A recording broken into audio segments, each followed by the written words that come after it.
finish it. And it was, and it worked. The prototype, I did the prototype. It worked. It was done. It actually, that one still works.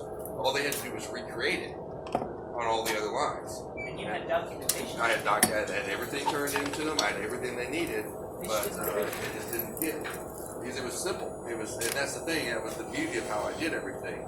Is I made it so simple. Yes. And I integrated lighting systems that would give you a code, basically a stack light that would give you a color for a certain type of problem, and then there were instructions for what to do if it was this problem. You created your own application, kind of. Basically, but it was stupid simple because I worked with those mechanics for years, and I knew what they did understand, and I knew what they didn't understand.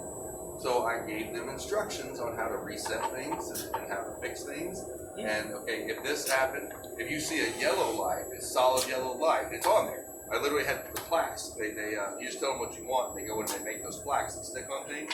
It's got a plaque on there. It says a solid yellow light is caused from this. Here's the remedy. A blinky yellow light is caused from this. Here's the remedy. A green light means it's all working correctly. Leave it alone. A blue light requires this, and I had like a key of what was wrong.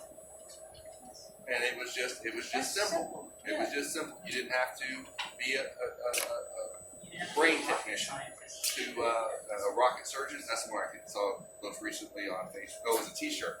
You don't have to be a rocket surgeon, and there's just the guy with the mask on doing surgery on a rocket.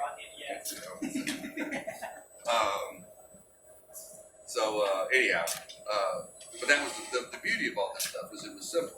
I'd set up what it was. The last one I was working on was a fire detection. And, man, all the stuff that you'd have to put in to actually detect fire